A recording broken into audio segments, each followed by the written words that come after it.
நடைபெற்றுக் கொண்டு வருகிறது. அனைவருக்கும் வணக்கம். ஈரோடு வாசல் அமைப்பின் புத்தகம் பேசலாம் வாங்க நிகழ்வு ஒவ்வொரு மாதத்தின் இறுதியிலும் நடைபெற்று கொண்டு வருகின்றது. இந்த மாதம் 7வது நிகழ்வாக நடைபெற இருக்கின்றது. இந்த நிகழ்வின் முதல் அமர்வாக பட்டயம் வாசித்தல் திருமதி கோதை அவர்களை வரவேற்கின்றேன். அனைவருக்கும் வணக்கம். ஈரோடு வாசல் உறுப்பினர்களாக நம் படைப்புத்திறன், ஆளுமை திறன் மற்றும் உடல் மன நலத்தினை மேம்படுத்திடவும், சமூக பங்களிப்புடன் இளைய தலைமுறைக்கு வழிகாட்டிடவும் நாம் அமைப்பு தரும் வாய்ப்புகளை தேடல் உள்ளவர்களுடன் ஒன்றிணைந்து முழுமையாகவும் சரியாகவும் பயன்படுத்திக் கொள்வோம். எல்லைகளை தாண்டி பயணிப்போம். நன்றி. மகிழ்ச்சி. நன்றி கோதை. வரவேற்புரை. புத்தகம் பேசலாமாக நிகழ்வில் இணைந்திருக்கக்கூடிய ஈரோடு வாசல் அமைப்பின் தலைவர், செயலாளர், பொருளாளர் மற்றும் வழிகாட்டுதல் குழு உறுப்பினர்கள், இளம் வாசல் உறுப்பினர்கள், ஈரோடு வாசல் அமைப்பின் உறுப்பினர்கள் அல்லாது இணைய வழியில் இணைந்திருக்கும் தோழமைகளும், நூல்கள் குறித்து தங்கள் கருத்துக்களை பரிமாற்றம் செய்ய வந்திருக்கும் முனைவர் மஞ்சு, கௌசல்யா ஞானேஸ்வரன், டாக்டர் அன்புமணி மற்றும் ஜெயலலிதா அவர்களையும் வரவேற்பதில் பெரும் மகிழ்ச்சி அடைகின்றேன். நூல்கள் குறித்து அறிமுகம் செய்ய இருக்கும் சிறப்பு விருந்தினர்களை அறிமுகப்படுத்த கொங்கு பொறியியல் கல்லூரியின் விரிவுரையாளர் சுமதி வேனில் அவர்களை அன்புடன் அழைக்கின்றேன்.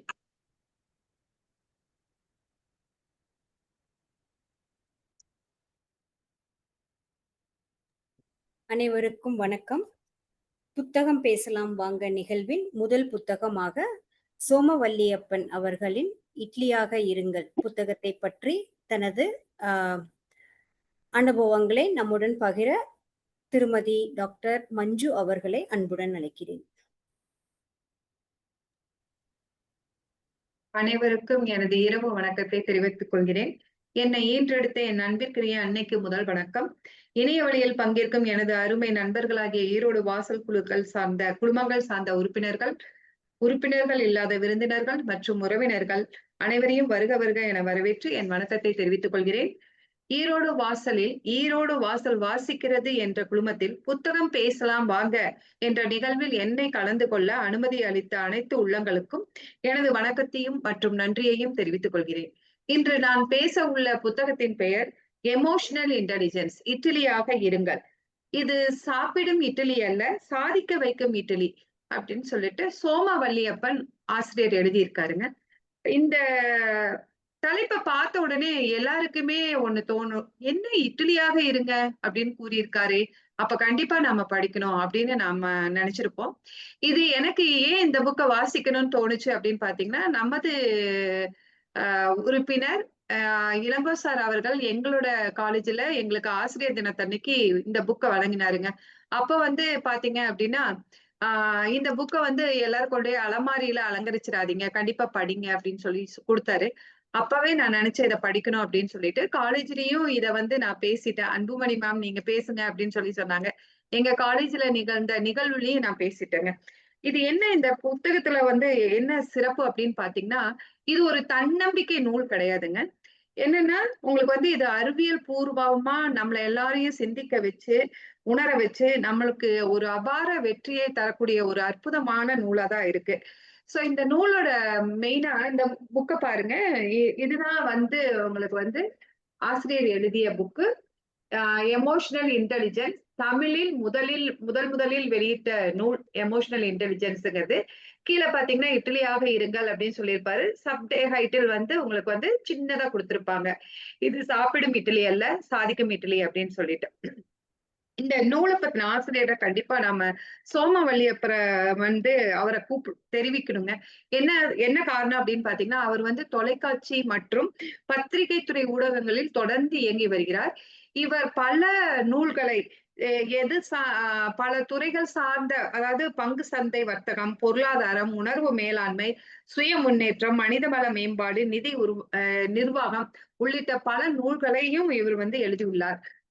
இவர் எமோஷனல் இன்டெலிஜென்ஸ் என்ற தலைப்பில் ஆய்வு கட்டுரை சமர்ப்பித்து PhD பட்டம் சென்னை பல்கலைக்கழகத்தில் பெற்றுள்ளார். அமெரிக்க ஆராய்ச்சியாளர் மற்றும் சைக்காலஜிஸ்ட் எழுதிய டேனியல் கோல்மேன் எழுதிய எமோஷனல் இன்டெலிஜென்ஸ் நூலையும் படிச்சுட்டு நிறைய கருத்துக்களை தெரிந்து கொண்டார். இவர் வந்து மேலும் பாத்தீங்க அப்படின்னா XLRI என்ற புகழ்பெற்ற மேலாண்மை கல்வி நிறுவனத்தில் எமோஷனல் இன்டெலிஜென்ட் பயிற்சியை இந்த புத்தகம் எழுதுவதற்கு 5 வருடங்களுக்கு முன்பு சென்று இந்த பயிற்சியை பெற்றார். இந்த பயிற்சியில் அவருக்கு கிடைத்த அனுபவங்களும் பலவிதமான ஆச்சரியப்படக்கூடிய நிகழ்வுகளையும் கண்டு பூரித்து அவர் அதை தன்னுடைய வாழ்க்கையிலையும் வந்து கொஞ்சம் கொஞ்சமாக முயற்சி செய்து பல வெற்றிகளை கண்டார். சோ அந்த வெற்றிகளை தமிழ் வாசகர்களுடன் பகிர்ந்து கொள்ள வேண்டும் என்ற எண்ணத்தில் கிழக்கு பதிவகத்தில் நூலாக அச்சிட்டார். சோ இது வந்து உங்களுக்கு ஆசிரியரை பத்தின ஒரு சின்ன குறிப்பு. இது வந்து கொஞ்சம் சைக்காலஜி ஓரியன்டா தான் இருக்கு. என்ன அப்படின்னு பாத்தீங்கன்னா கொஞ்சம் நம்ம பிரெயினை பத்தியும் நியூரோ டிரான்ஸ்மிட்டர்ஸ் பத்தியும் சொல்லி இருக்கு. என்ன அப்படின்னு பாத்தீங்கன்னா நம்ம பிரெயின்ல 2 மெமரி பார்ட் இருக்கு அப்படின்னு சொல்லியிருக்காரு. ஹிப்போ கேம்பஸ் அப்படிங்கிறது அது வந்து நடந்த நிகழ்வுல ஞாபகம் வச்சுக்கும் அப்படின்னு சொல்லியிருக்காரு அந்த பாட்டு. அமிக்டலா அப்படின்னு பாத்தீங்கன்னா உணர்வுகளை ஞாபகம் வச்சுக்குமாமா.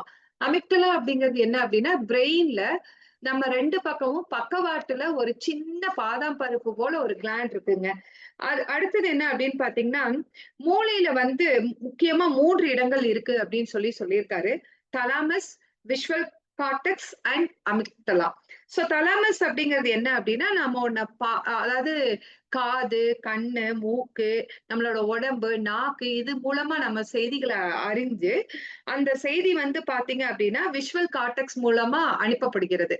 தலாமஸ் மூலமா விஷுவல் கார்டெக்ஸ்க்கு அனுப்பப்படுகிறது. அந்த விஷுவல் கார்டெக்ஸ் என்ன பண்ணுது அப்படின்னு பாத்தீங்கன்னா நல்லா தெளிவா ஆராய்ந்து நம்மள நல்ல முடிவு எடுக்கிறதுக்கு அது வந்து அந்த வேலையை செய்யுது.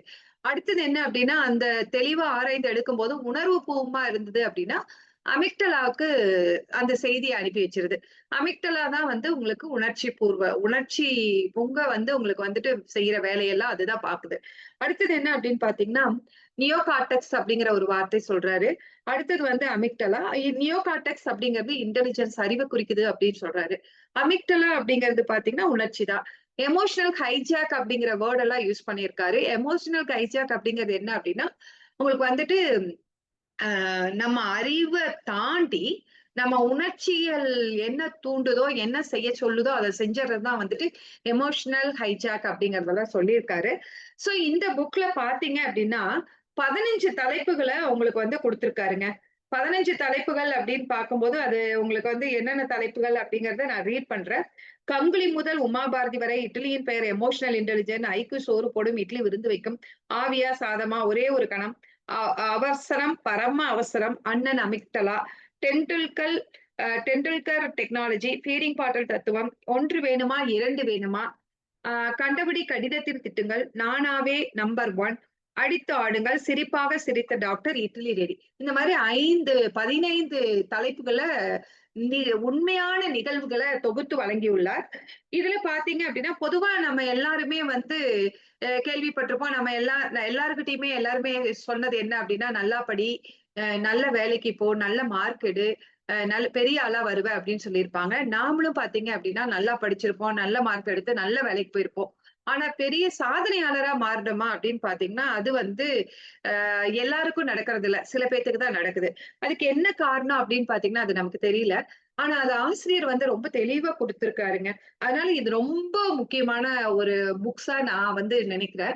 இது என்ன ஆசிரியர் கூறியிருக்காரு அப்படிங்கிறது, படிப்பு வந்து நமக்கு அறிவை மட்டும்தான் தருது, அது போதாது, இன்னொரு திறனும் வேணும். அந்த திறன் தாங்க எமோஷனல் இன்டெலிஜென்ஸ் அப்படின்னு கூறுறாரு. ஏன்னா அவர் வந்து அந்த ஆராய்ச்சியில பண்ணும்போதும் சரி, பயிற்சிக்கு போகும்போதும் சரி, அந்த திறனை பத்தி நிறைய கேள்விப்பட்டிருக்கிறாரு. அந்த திறன் வந்து வந்து பொதுவாக மேலை நாடுகள்ல பாத்தீங்கன்னா ரொம்ப கவனிக்கப்பட்டு வருகிறதுன்னு சொல்றாரு. நம்ம எல்லாருமே நினைத்து கொண்டிருப்பது படிப்பு இருந்தா போதும் நம்ம பெரிய ஆள் ஆயிடுவோம் அப்படின்னு. கண்டிப்பா அப்படி இல்லைங்க. என்ன பண்ணிருக்காங்க அப்படின்னு பாத்தீங்கன்னா அமெரிக்கால மேலை நாடுகள்ல ஆராய்ச்சியாளர்கள்லாம் வந்து இத பத்தி ஒரு ஆய்வு செய்திருக்காங்க. இந்த புக்ல 2வது தலைப்பா இருக்கிற இட்லியின் பெயர் எமோஷனல் இன்டெலிஜென்ஸ் அப்படிங்கிறதுல ஒரு நிகழ்வை பத்தி நான் சொல்ல போறேன். GRE அப்படின்னு ஒரு எக்ஸாமினேஷன்ஸ் இருக்கு. GRE அப்படிங்கிறது கிராஜுவேட் ரெக்கார்ட் எக்ஸாமினேஷன்ஸ். இது வந்து உங்களுக்கு ஜென்ரலா பாத்தீங்கன்னா ஒரு என்ட்ரன்ஸ் எக்ஸாம். இந்த என்ட்ரன்ஸ் எக்ஸாம் வந்து மேலை நாடுகள்லயும் அமெரிக்காவிலயும் வந்துட்டு உங்களுக்கு தேர்வு எழுதக்கூடிய ஒரு எக்ஸாமினேஷன்ஸ். இந்த தேர்வு வந்து ரொம்ப கடினமான தேர்வு. இத எழுதணும் அப்படின்னா நமக்கு சிறந்த அறிவும் வேணும், கடின உழைப்பும் வேணும். சோ இந்த தேர்வு எழுதினவங்கள மிகச்சிறந்த மதிப்பெண் பெற்றவர்களை 25 ஆண்டுகளுக்கு பிறகு அவங்களோட வாழ்க்கையில எப்படி மிளிர்கிறார்கள் அப்படின்னு அமெரிக்கா ஆராய்ச்சியாளர்கள் என்ன பண்ணியிருக்காங்க அப்படின்னா ஆராய்ச்சி பண்ணியிருக்காங்க. அப்ப வந்துட்டு உங்களுக்கு அதுல இருந்து எத்தனை பேர் எடுத்திருக்காங்க அப்படின்னா 25 ஆண்டுகளுக்கு முன்பு GRE அதிக மதிப்பெண் பெற்று வேலை பெற்றவர்களோட ரெக்கார்ட்ஸ வந்து பதிவு பண்ணி 95 பேர்த்தோட ரெக்கார்டை எடுத்து பார்த்திருக்காங்க. அதுல பாத்தீங்க அப்படின்னா 15 பேரு தான் வந்துட்டு உங்களுக்கு சிறந்த பதவியை உயர்ந்த பதவியில இருந்திருக்காங்க. என்ன காரணம் அப்படின்னு ஆராய்ச்சி பண்ணியிருக்காங்க. அடுத்தது பாத்தீங்க அப்படின்னா ஓகே, இவங்க வெற்றி பெற்றவங்க எல்லாம் வந்து படிப்பறிவு மட்டும் அல்ல, வேறொரு திறனும் இருந்திருக்கு இவங்களுக்கு, அதனாலதான் இவங்க வெற்றி பெற்றிருக்காங்கன்னு முடிவுக்கு வந்திருக்காங்க. ஓகே, இது போதாது அப்படின்னு சொல்லிட்டு பல ஆராய்ச்சிகளை வந்து தொடர்ந்து பண்ணிட்டே இருந்திருக்கிறாங்க. இப்ப நம்ம ஊர்ல எல்லாம் இருக்கிற சாதாரண பள்ளிக்கூடங்கள் எல்லாம் இருக்குல்ல, அந்த மாதிரி கார்ப்பரேஷன் பள்ளியில படிச்ச அமெரிக்கால படிச்ச ஒரு சாதாரணமான மதிப்பெண் பெற்ற மாணவர்களை 450 மாணவர்களை எடுத்திருக்காங்க. அந்த 450 மாணவர்களும் பாத்தீங்க அப்படின்னா அதுல இருந்து உங்களுக்கு வந்துட்டு சில மாணவர்கள் மிகச்சிறந்த சாதாரண மதிப்பை பெற்ற சில மாணவர்கள் மிகச்சிறந்த இடத்தில் மிக பெரிய பதவியில் இருப்பது வந்து அவருக்கு ஆச்சரியத்தை உண்டு பண்ணி இருக்கு. சோ அப்ப அதுல இருந்தும் அவங்க தெரிஞ்சுக்கிட்டாங்க, கண்டிப்பா நமக்கு வந்து என்ன அப்படின்னா படிப்பு மட்டும் போதாது, இன்னொரு திறனும் வேணும். அந்த திறன் ஒவ்வொருத்தரோட வெற்றியாளருக்கும் வந்துட்டு படிப்பு அப்படிங்கிறது 20% தான் வந்து உதவுது. மீதி இருக்கிற 80% பல வேறு காரணங்களால அவங்களுக்கு உபயோகப்பட்டுள்ளது. அதுதான் வந்து எமோஷனல் இன்டெலிஜென்ஸ் அப்படின்னு சொல்லி சொல்றாரு. சோ இதுல வந்துட்டு உங்களுக்கு எமோஷனல் இன்டெலிஜென்ஸ பொறுத்த வரைக்கும் என்ன அப்படின்னு பாத்தீங்கன்னா 2 திறன் தேவைப்படும். எவர் ஒருவர் தன்னையும் தன் உணர்ச்சிகளையும் திறம்பட நிர்வகித்து பிறரின் உணர்ச்சிகளையும் புரிந்து நடந்து கொண்டு நடப்பவர்களே உங்களுக்கு வந்து சிறந்த வெற்றியாளர். அந்த 2 திறன் தான் வந்து உங்களுக்கு வந்துட்டு எமோஷனல் இன்டெலிஜென்ஸ் அப்படின்னு நம்ம ஆசிரியர் கூறியிருக்கிறாருங்க. அதாவது ஜெனரல் இங்கிலீஷ்ல ஷார்ட்டா சொன்னோம் அப்படின்னா ஒவ்வொருத்தருக்கும் வந்து செல்ஃப் அவேர்னஸும் செல்ஃப் ரெகுலேஷன்ஸும் இருக்கணும், இன்டர்பர்சனல் ஸ்கில் இருக்கணும் அப்படின்னு சொல்லி சொல்றாரு. இது இருந்துச்சு அப்படின்னா கண்டிப்பா நம்ம வாழ்க்கையில வெற்றியாளரா கண்டிப்பா சக்சஸ் ஆகும் அப்படின்னு சொல்லி சொல்லியிருக்காருங்க.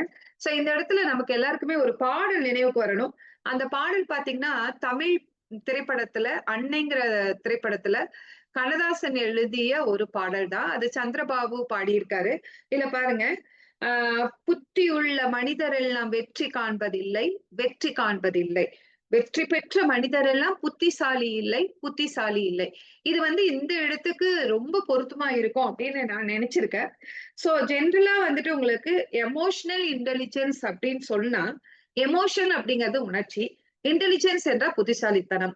சோ அப்ப வந்துட்டு உங்களுக்கு உணர்ச்சிமயமான புத்திசாலித்தனம்னு பேர் வச்சிருக்கலாம், உணர்ச்சி கலந்த புத்திசாலித்தனமும் சொல்லியிருக்கலாம், உணர்ச்சிகளை சரியாக கையாள தெரிந்த புத்திசாலித்தனம் இது அப்படின்னு சொல்லியிருந்திருக்கலாம். ஆனா ஆசிரியர் எதனால இட்லின்னு வச்சிருக்காரு அப்படின்னா, உணர்ச்சி அப்படின்னு சொல்லிட்டா நாம யாருமே போய் படிக்க மாட்டோம் இல்லவா? அதனால அவர் என்ன சொல்றாரு, எல்லாருக்கும் பிடித்த மென்மையான பூ போல இட்லியா இருக்கட்டும் அப்படின்னு சொல்லிட்டு இட்லின்னு பேர் வச்சுட்டாருங்க.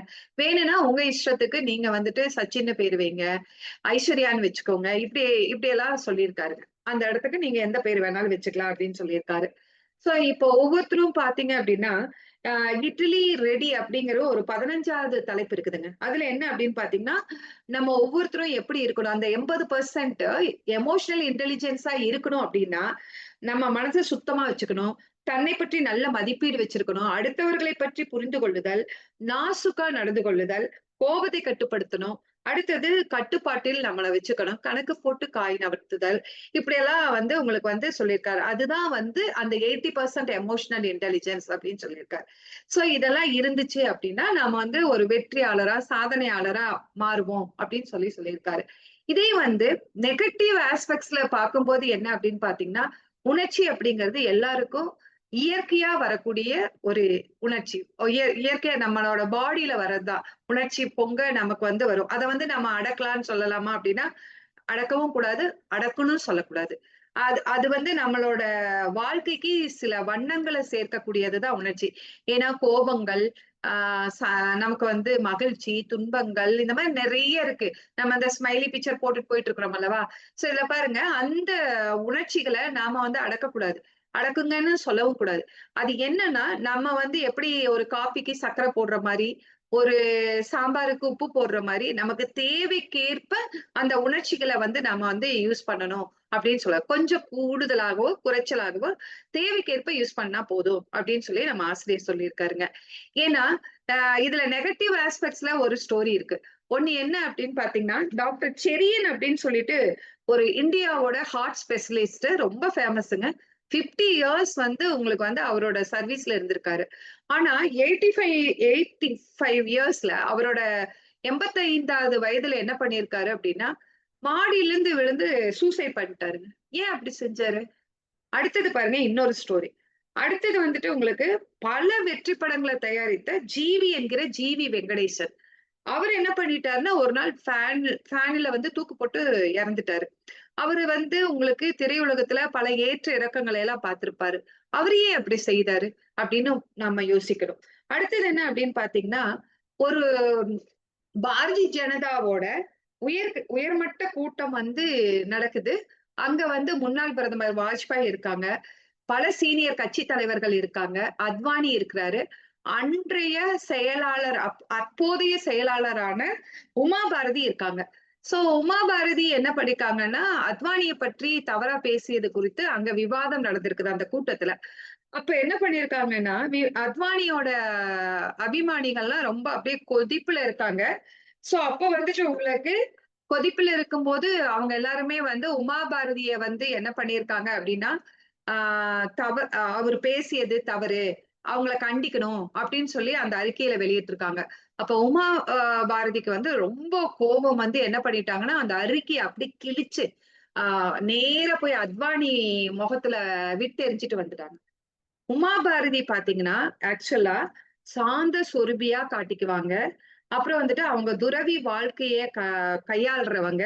அடுத்தது என்ன அப்படின்னு பாத்தீங்கன்னா, ரொம்ப செல்வி அந்த அவங்க வந்து ஆ உமா பாரதி செல்வி அல்ல, துறவின்னு சொல்லி சொல்லுவாங்க. அந்த மாரி ரொம்ப ஒரு போராட்டம் அப்படின்னா மட்டும் தான் போராட்டத்துல கலந்துக்குவாங்க.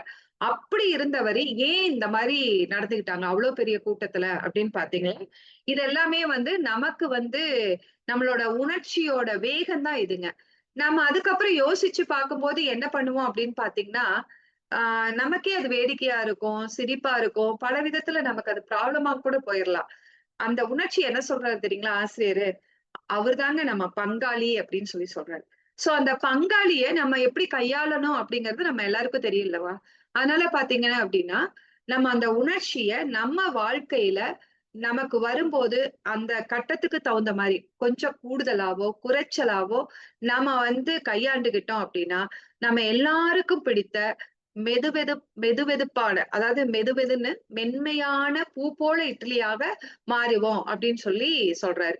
சோ அதனால இந்த புக்க பொறுத்தவரைக்கும் நம்மளோட ஒவ்வொரு அந்த 15 தலைப்புலயும் பாத்தீங்கன்னா, பல ரியல் லைஃப் ஸ்டோரீஸ் குடுத்திருக்கிறாரு. ஒவ்வொன்னும் நமக்கு வந்துட்டு நம்ம வாழ்க்கையோட கம்பேர் பண்ணும்போது, அது கண்டிப்பா எல்லார் வாழ்க்கையிலயுமே நம்ம சிலது பண்ணியிருப்போம். அத நம்ம கம்பேர் பண்ணி பார்க்கும்போது, நம்ம கண்டிப்பா அடுத்தது நம்ம அத பண்ண மாட்டோம். அவர் சொன்ன மாரி நாம என்ன பண்ணுவோம்னா, கொஞ்சம் கூடுதலாகவும், குறைச்சலாகவும் நம்மளோட உணர்ச்சிய கட்டுப்படுத்தி நம்ம வாழ கத்துக்கொள்வோம். அப்ப வந்து நம்ம சிறந்த வெற்றியாளராக மாறிருவோம் அப்படிங்கிறது என்னோட கருத்து. ஆ இந்த ன் இந்த வாய்ப்பளித்த அனைத்து நல்ல உள்ளங்களுக்கும் என் நன்றியை கூறிக்கொள்கிறேன். நன்றி, வணக்கம். மஞ்சு மேம் ரொம்ப அழகா இட்லியாக இருங்கள். இட்லிய பத்தின ஒரு அறிமுகம் ரொம்ப நல்லா இருந்தது. அறிவு அறிவு மட்டும் பத்தாது, படிப்பு மட்டும் பத்தாது, உணர்ச்சிகளையும் நம்ம கட்டுப்படுத்த தெரியணும் அப்படிங்கிறத இந்த புத்தகம் வாசிச்சா புரிஞ்சுக்கலாம் அப்படிங்கிற கருத்த முன் வச்சிருந்தீங்க. ரொம்ப அழகா புக்க அறிமுகப்படுத்துனீங்க. நன்றி. Thank you. இந்நிகழ்வின் 2வது புத்தகம் நம் வாசல் உறுப்பினரும் எழுத்தாளருமான திருமதி யசோதா பழனிசாமி அவர்கள் எழுதிய சுழலும் முகமூடி புக்கை வாசிச்சுட்டு அதை பத்தின கருத்துக்களை நம்மளோட பகிர இருப்பவர் திருமதி கௌசல்யா ஞானேஸ்வரன் அவர்கள். அவரை அன்புடன் அழைக்கிறேன்.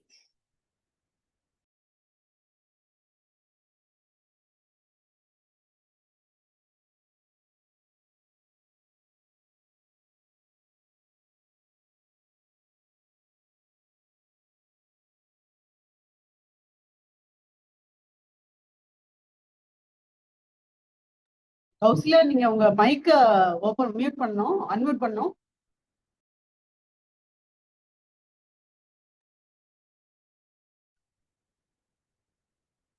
கேக்குதாங்கக்கா? கேக்குது. அனைவருக்கும் இனிய மாலை வணக்கம். வாசல் குடும்பங்கள் அனைவருக்கும் எனது இனிய இரவு நல்வணக்கம். உறவுகளுக்கும் நட்புகளுக்கும் எனது வணக்கம். இன்று நான் பேச போகும் புத்தகம் சுழலும் முகமுடி. எழுத்தாளர் நாம் அனைவரும் அறிந்ததுதான் யசோதா பழனிசாமி அக்கா அவர்கள். இது அவருடைய 4வது சிறுகதை தொகுப்பு. மொத்தம் 17 கதைகள் கொண்டு இந்த புக்ல இடம்பெற்றிருக்கிறது. சிறுகதை தொகுப்பு சுழலும் முகமூடியில. இந்த நூலுக்கு அழகான மணிமகுடம் கதிர்சார் அவர்களின் அணிந்துரையா இருக்குது. இந்த புக்ல இருக்கிற கதையில பெரும்பாலான கதைகள் பெண்களை மையமாக கொண்டுதான் எழுதியிருக்காங்க அக்கா.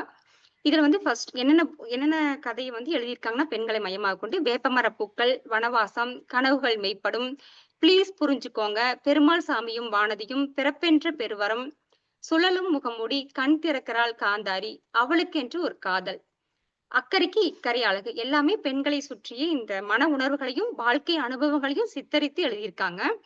முதல் கதை வேப்பமர பூக்கள்.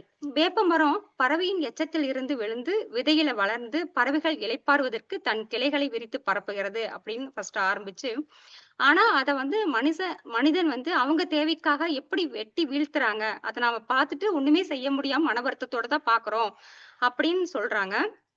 அப்படின்னு தன்னோட மனக்குமரல அப்படி கொட்டி இருக்கிறாங்க. அப்புறம் வேப்பம் பல கொட்டைய சுவைத்து ரசிக்கிறாங்க. அந்த இதுல அப்படி சாப்பிடும்போது அப்படி பிதுக்கி ஊனோட சாப்பிடும்போது அப்படி கொல இருக்குமாமா, நாவல ருசியை கொடுக்குமாமா அப்படின்னு வாசிக்கும் போதே நாமளும் சாப்பிட்ட உணர்வு தான் அதை ஏற்படுத்துது. அப்புறம் எவ்வளவு அந்த கதாநாயகி அந்த கதையில இருக்கிற கதாநாயகி எவ்வளவு இடையூறு வந்தாலும் தன்னுடைய லட்சியத்தை மாறாம இருந்து செயல்படுத்துறாங்க அப்படின்னு ஃபர்ஸ்ட் கதையை ஆரம்பிக்கிறாங்க லட்சியத்தோட.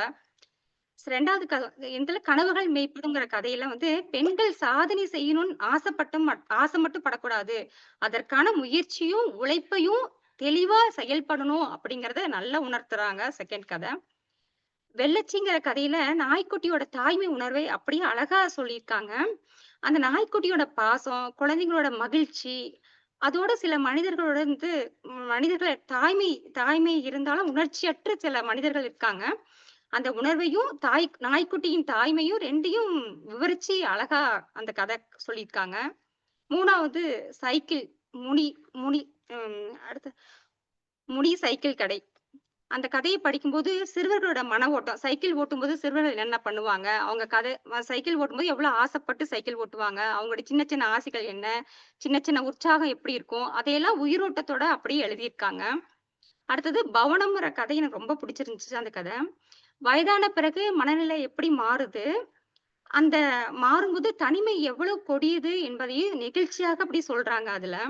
அதுல பவனம் என்பது பெரிய வீடு அல்ல, அளவில் பெரிதாக இருக்கும் மனங்கள் தான் பவனம் அப்படிங்கிற ஒரு வார்த்தை அந்த கதை முழுக்க உயிர்ப்பித்து விடுகிறது. அந்த கதையே அந்த வார்த்தையால உயிர்ப்பித்து விடுகிறது என்னுடைய கருத்து. இதே போல கேடில் விழிச்செல்வம் மற்றும் இருகப்பற்று போன்ற கதைகள் இன்றைய குழந்தைகள் கைபேசியால அவங்க உலகமே அதுலதான் சிக்கிக்குது. கைபேசியை தான் உலகம்னு நினைச்சு வாழ்ந்துட்டு இருக்காங்க. அதுக்கு விழிப்புணர்வு ஏற்படுத்தும் விதமா அந்த 2 கதையுமே இருக்குது. பெற்றோர்கள் பிள்ளைகளை எப்படி கையாள வேண்டும் அப்படிங்கிற யோசனையும் அதுல கொடுத்திருக்காங்க. அந்த கதையில எல்லா கதையிலயும் கொங்கு நாட்டின் வாசம், மண்ணினோட மனம் அப்படியே மணக்குது. அப்படியே மொழிச்சுவையும் மனச்சுவையும் 2மே கலந்துதான் எல்லாமே எழுதியிருக்காங்க. அப்புறம் ஒவ்வொரு கதாபாத்திரத்தையும் ரொம்ப கூர்ந்து கவனிச்சு அவங்க மனநிலையை அப்படியே உயிரோட்டத்தோட எழுதியிருக்காங்க. ஒவ்வொரு வார்த்தையும் படிக்கும்போது அவங்களுடைய எண்ண ஓட்டம் எப்படி இருக்கும் அப்படிங்கறத அப்படியே தெளிவா எழுதியிருக்காங்க. பிளீஸ் புரிஞ்சுக்கோங்க அப்படிங்கிற கதை ராமாயணத்தை உதாரணப்படுத்தி எழுதியிருக்காங்க. இந்த காலத்து பெண்கள் சின்ன சின்ன விஷயத்துக்கெல்லாம் சண்டை போட்டுக்கிறது, அப்புறம் இதுதான் பிரிவு தான் ஒரே தற்காலிகமான தீர்வு அப்படின்னு நினைக்கிறது. இதையெல்லாம் எப்படி தவிக்கிறதுங்கிறது அப்படியே புத்திமதி சொல்றாங்க. அப்படியே ஒவ்வொரு பெண்களுக்கும் புத்திமதி சொல்ற மாரி அந்த கதை அப்படியே இருக்கு. அந்த கதை படிச்சாங்கன்னா, இந்த காலத்து பெண்கள் கொஞ்சமாவது திருந்துவாங்கன்னு நெனைக்கிறேன். அந்த மாரி அந்த கதை இருக்கு. அப்புறம் கண் திறக்கிறாள் காந்தாரி அப்படிங்கிற கதை வந்து மகாபாரதத்த அப்படியே வச்சு அந்த காந்தாரிய மையப்படுத்தி எழுதியிருக்காங்க. அந்த அக்கா எவ்வளவு தீவிரமா உள்வாங்கி மகாபாரதத்த படிச்சிருக்காங்கன்னு எனக்கு அப்பதான் புரிய முடிஞ்சுச்சு. அவ்ளோ இதா மகாபாரதத்த படிச்சிருப்பாங்கன்னு நெனைக்கிறேன். அதனாலதான் இவ்வளவு தூரம் யோசிச்சு கேள்வி கேட்டிருக்காங்க. என்னென்ன கேள்வின்னா, அந்த காந்தாரிய பற்றி அந்த கதாநாயகி சிந்திக்கிறா. காந்தாரி வந்து தன் கணவனுக்காக கண் கட்டினாளா? அல்லது வேறு காரணத்துக்காக கட்டினாளா? அப்படின்னு ஒவ்வொரு விஷயத்தையும் யோசிச்சு அவ உள்வாங்கி கேள்வி கேட்கிறா.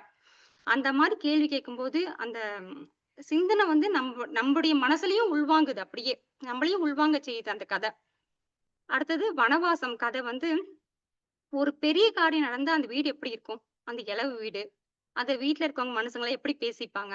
அதெல்லாம் அப்படியே கொங்கு நாட்டோட அப்படியே நம்ம கண்ணுக்கு முன்னாடி காட்சியா அப்படியே தெரியுது. அவங்க மனநிலை எப்படி இருக்கும்? என்னென்ன பேசிப்பாங்க? பொறுத்து பொறுத்து போய் அந்த பொண்ணு கடைசியில அந்த அந்த மனைவி வந்து கடைசியில வந்து இறந்துடுறாங்க. சிவகாமி. அவங்க கணவர் வந்து இறந்த பிறகு செஞ்ச தப்பையெல்லாம் நெனச்சு பார்த்து கடைசியில மன்னிச்சுக்கோங்கன்னு சொல்லிட்டு அழுகும்போது, எல்லார் முன்னாடியும் அழுகும்போது, அந்த கதைய படிக்கும்போது அப்படியே படம் பார்த்த மாரி தான் இருந்துச்சு. அடுத்தது கருப்பு நிறத்தில் ஒரு பூனை. அதுவும் ரொம்ப பிடிச்சிருந்துச்சு அந்த கதையும். அது வந்து ஒரு காதல் ஜோடி கல்யாணம் ஆகி ஃபர்ஸ்ட் தேனிலவுக்கு போறாங்க. அதையெல்லாம் அந்த அக்கா அழகா காதல்லாம் அப்படியே அழகழகா சொல்லியிருக்காங்க. காதல் எப்படி பண்ணணும் அப்படின்ட்டு.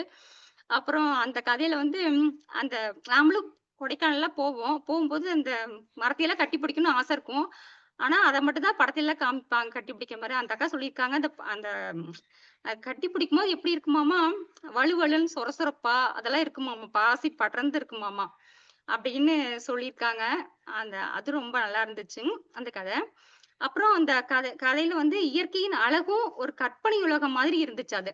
அப்புறம் ஒரு ஆக்டோபஸ் போல் பரவி இருந்த மரத்துல திடீர்னு உயிர் வந்து எழுந்தாள் அப்படின்னு ஒரு வரி வாசிக்கும் பொழுது, நம்ம ஏன் இந்த கொடைக்கானல் காட்டுக்குள்ள அழைச்சிட்டு போற மாரி இருந்துச்சு கதை.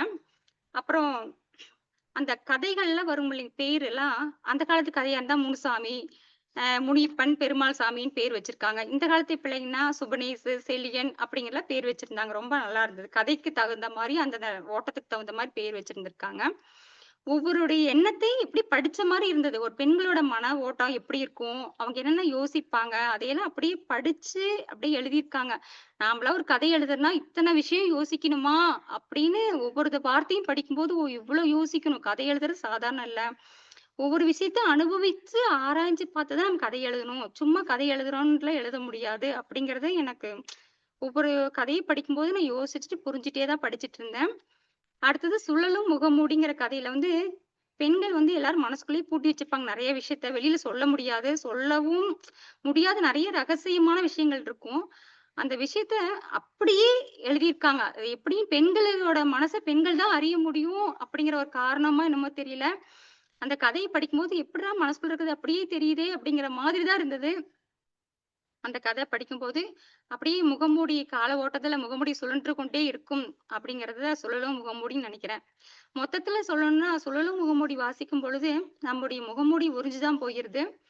அப்புறம் ஒவ்வொருடைய கதையும் மனித மனங்களோட உணர்வுகள், பாசம், தன்னம்பிக்கை, நம்ம எப்படி ஒரு உணர்ச்சி இலக்கை அடையறக்கு வேண்டிய முயற்சிகள் அனைத்தையும் அதுல சொல்லியிருக்காங்க.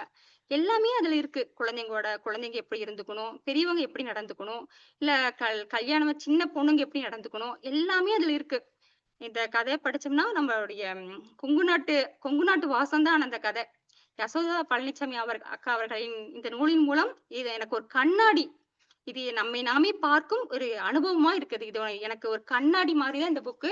இந்த கண்ணாடியில வந்து என்னுடைய முகத்த அப்படியே பார்க்கிற மாதிரி இது ஒரு கண்ணாடின்னு நெனைக்கிறேன். இது ஒரு மனநிலையின் பிரதிபலிப்பு, உணர்வின் வெளிப்பாடு. பெண்ணின் குரலாய் இந்த புத்தகம் ஒலிக்கிறது. என்னை அனைவருக்கும் வாய்ப்பளித்த அனைத்து நல்லுள்ளங்களுக்கும் நன்றி. வாசல் குழுமத்துக்கு என் மனமார்ந்த நன்றிகள், நன்றிகள், நன்றிகள். நன்றிகள் கௌசல்யா. நன்றி. நீங்க உங்கள் விமர்சனமே சொல்லிருச்சு. கண்டிப்பா அந்த புக்க நீங்க கண்ணாடியா தான் பார்த்திருக்கீங்க. ஒவ்வொரு கதையும் எப்படி உள்வாங்கி ஒரு வார்த்தையும் அப்படியே நீங்க இமேஜின் பண்ணி அந்த புத்தகத்தை வாசிச்சிருக்கீங்க அப்படிங்கிறது தெரியுது. அத்தனை பெருமையும் நம்ம வாசல் உறுப்பினர் யசோதா அக்காக்கு தான். ஏன்னா அவங்களோட எழுத்துக்களுக்கு வந்து எவ்வளவு பெரிய அங்கீகாரம் கிடைச்சிருக்கு அப்படிங்கிறது இந்த விமர்சனத்துல இருந்து கண்டிப்பா நம்ம எடுத்துக்க முடியுது. நன்றிகள். 3வது புத்தகமாக இந்த நிகழ்வில் நம்முடன் பகிர்ந்து கொள்ள இருப்பவர் திருமதி ஜெயலலிதா அவர்கள். இவர் பிரபஞ்சன் அவர்கள் எழுதிய ருசி புத்தகத்தை பற்றி தனது அனுபவங்களை நம்முடன் பகிர அன்புடன் அழைக்கிறேன்.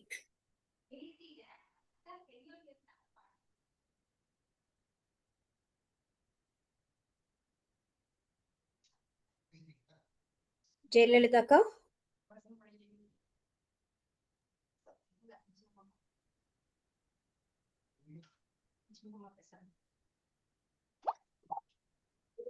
அன்பு வணக்கம். இந்த இனிய மாலை பொழுதில் உங்களுடன் எழுத்தாளர் பிரபஞ்சன் அவர்கள் எழுதிய ருசி எனும் சிறுகதை தொகுப்பை பகிர்ந்து கொள்வதில் மிக்க மகிழ்ச்சி அடைகிறேன். ருசி இந்த புத்தகம் எழுத்தாளர் பிரபஞ்சன் அவர்கள் எழுதிய 25 சிறுகதைகளின் தொகுப்பு நூலாகும். இந்த கதைகள் எழுதிய காலகட்டம் 1985 1990 வரை என்று குறிப்பிடப்பட்டுள்ளது. இந்த கதையில் ஓரிரு கதைகளில் எழுத்தாளரே கதாபாத்திரங்களாய் வருகிறார்கள். எழுதப்பட்ட காலம் என்னவோ 1985 என்றாலும் இக்கதைகளின் நிகழ்வுகளும் இங்கு வரும் ஒரு சில சம்பவங்கள் 2025 நடந்து கொண்டுதான் இருக்கின்றது. காலம் மாறலாம், களங்கள் மாறலாம், ஆனால் மனிதர்கள் மாறுவதில்லை, அவர்கள் குணங்கள் மாறுவதில்லை, சதவீதங்கள் தான் மாறிக்கொண்டிருக்கின்றன என்பதை இக்கதையை படித்ததிலிருந்து உணர்ந்து கொள்ள முடிகிறது. இக்கதையில் எதை நல்லது எது பெஸ்ட் அப்படின்னு சொல்ற முடியாது. எல்லா கதைகளுமே ஒவ்வொரு விதத்தில் உயர்ந்துதான் இருக்கின்றது. மனித மனங்களின் வாழ்வினை, மனிதர்களின் உணர்வினை, அவர்களுடைய சில குணங்களை, நல்ல குணங்களை, குணக்கேடுகளை, அவலங்களை, இப்படி எல்லா விதமான உணர்வுகளையும் ஒவ்வொரு கதைகள் சொல்லிக் கொண்டிருக்கிறது. இந்த புத்தகத்தின் ஆரம்ப கதையே தந்தையும் மகனும். ஒரு தந்தைக்கும் மகனுக்கும் இடையே உள்ள ஒரு சிறு முடிச்சு, காரணம் தெரியாத முடிச்சு எப்படி அவர்களை இறுக்கி இறுதி காலம் வரையில் இணைய முடியாமல் தடுக்கிறது என்பதை மிக அழகாக விவரிக்கிறது. ஒரு 4 சைக்கிள் வைத்து சின்ன கடையில் வைத்திருந்த கோபால் காலப்போக்கில் 1967 68 ஒரு எம்எல்ஏவாக நிற்கும் தகுதி வரை வளர்ந்து ஒரு அபார வளர்ச்சி அடைந்த அந்த பிள்ளையால் தன் தந்தையை புரிந்து கொள்ள முடியவில்லை. ஆனால் அவர் இறந்த பிறகு ஜிகனாக்கள போஸ்டர் ஒட்டி அமைச்சர் முதல் கொண்டு வந்து நிகழ்வில் திப்பிலியாருக்கும் கோபாலுக்கும் அவருடைய தந்தையான திப்பிலியாருக்கும் உள்ள ஒரு மிகப்பெரிய அன்பை பேசுவது மிகை முரண். இந்த கதை வாசிக்கும் பொழுது சில வசனங்கள்லாம் மிக அருமையாக இருக்கும். அடுத்த கதை இனி காலம் வரும், காலம் இனி வரும். இதுவும் அப்படித்தான். ஒரு வீட்டில் உள்ள பெண் பிள்ளைகள் நன்றாக படித்து வளர்ந்து வேலைக்கு போன உடனேயே பெற்றோர்கள் வரன் பார்ப்பதும், இது நல்ல இடம், நல்லா முடிச்சுக்கலாம் அப்படின்னு சொல்றதும் வாஸ்தவம் தான். அந்த பெண் இன்னும் கொஞ்ச நாள் வேலைக்கு போற அப்படின்னு சொன்னாலுமே இந்த காலத்துல கூட வேண்டாம், இப்படிப்பட்ட வரன் கிடைக்காது அப்படின்னு அவங்களுடைய குடும்பம், அவங்களுடைய பொருளாதாரம், பையனுடைய வேலை, சம்பளம், அதை வைத்து மட்டுமே கணித்து அந்த பெண்ணை எல்லாரும் சேர்ந்து கல்யாணம் பண்ணி வச்சுறாங்க. மலைப்பாம்பு கூட தன்னுடைய இரைய தேடி போகணும், ஆனா அந்த கல்யாணங்கிற இதுல எல்லாரும் சேர்ந்து ஒரு மலைப்பாம்பு மாப்பிள்ளையா வந்தா அதுக்கு இரைய தானே கொண்டு போய் தள்ளி விடுற மாதிரி தான் இந்த கதை இருந்தது. படிக்கிறப்போ ஒரு மிக ரசனையும் மிக ஒரு நல்ல குணமும் கொண்ட ஒரு சத்யாவிற்கு எதையுமே அலட்சியப்படுத்தும் எந்த ஒரு நாகரிகம் இல்லாத பிரபுவை கல்யாணம் பண்ணி முதல் இரவிலேயே அவளுக்கு ஏற்பட்ட வெறுப்பும் அசூயையும் அவளை வாழ்க்கையே கேள்விக்குறியாக்கியது. ஆனாலும் அவள் மிகவும் பொறுத்து பார்த்தால் திருமணத்திற்காக விடுமுறை நாட்கள் முடிந்தவுடன் நான் அலுவலகம் செல்கிறேன் என்றதும் அந்த கணவன், நீ இனி போகக்கூடாது, பொம்பளையா லட்சணமா வீட்டுல இருக்கணும் அப்படின்னு சொல்றதும், இல்ல நான் போகணும் அப்படிங்கிறப்ப அவன் கடைசியில கையில் எடுத்த ஆயுதம், நீ எவன் கூட ஆடலாம்னு போற, நீ எவனை நினைச்சிட்டு மனசுல வச்சுக்கிட்டு எங்கூட கோஆபரேட் பண்ண மாட்டேங்கிற அப்படிங்கிற அந்த வார்த்தைகள் தான். அதை கேட்ட உடனே சத்யா பொறுக்க மாட்டாம பக்கத்துல அடுப்புல எரிஞ்சிட்டு இருந்த அந்த நெருப்பு எடுத்து அவனை அடிச்சதோட அந்த கதை முடிகிறது. நம்மளுக்கு பல கேள்விகளையும் சில முடிவுகளையும் சொல்வதாக இருக்கிறது. அடுத்தது ருசி. அது ஒரு ரசனையான கதை. ஆனால் பலரும் பலவிதமாக அந்த கதைகளுக்கு கருத்து சொல்வார்கள். சிலர் இந்த முடிவு சரியில்லை என்றும், சிலர் இதுதான் சரி என்றும் சொல்வார்கள். அப்படிப்பட்ட ஒரு கதைதான். ராவோஜி மெஸ்ல சாப்பிட்டு இருந்த வைத்தியலிங்கம் பட்டுமாமி மெஸ்ஸுக்கு சாப்பிட போறாங்க. அதுக்கு காரணம் என்னன்னா, ராவோஜி மெஸ்ல அந்த மெஸ்ல இருக்கிற வஞ்சர மீன் வறுவல், மடவை மீன் வறுவல் மாதிரி தஞ்சாவூர் ஜில்லாவிலேயே தேடினாலும் கிடைக்காது.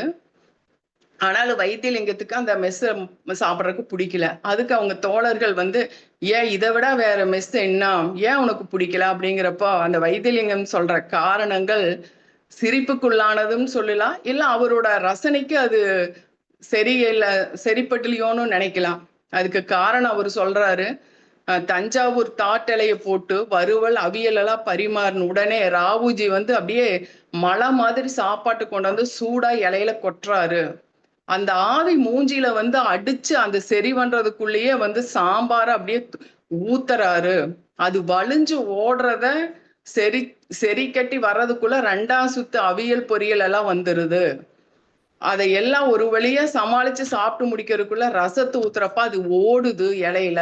எனக்கு இதெல்லாம் பிடிக்கல அப்படின்னு அவர் சொல்றாரு. அப்போ உனக்கு எப்படித்தான் வேணும் அப்படின்னா, எனக்கு பார்த்து பார்த்து பரிமாறணும், காக்காய்க்கு வைக்கிற மாதிரி சாப்பாடு ஃபர்ஸ்ட் இலையில வச்சு சாம்பார் அதுக்குள்ள நிக்கிற மாதிரி அளவா ஊத்தணும், அப்புறம் மிக கொஞ்சம் சாப்பாடு போட்டு ரசம் ஊத்தணும், அந்த ரசம் இலைய விட்டு வரக்கூடாது, பொரியலும் அவியலும் பார்த்து பார்த்து போதுமானு வைக்கணும், எனக்கு அப்படிதான் சாப்பாடு பரிமாறணும் அப்படின்னா அவங்க நண்பர்கள் எல்லாம் கிண்டல் அடிக்கிறாங்க, இது பொண்டாட்டி கூட பண்ண மாட்டாடா இப்படி எல்லாம் அப்படின்னு.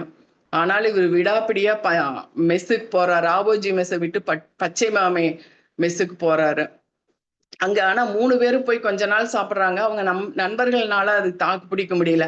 இது என்னடா வாழைத்தண்டு மெஸ், எனக்கு வேண்டாம் அப்படின்ட்டு அவங்க காரசாரமான மெஸ்ஸுக்கு போறாரு.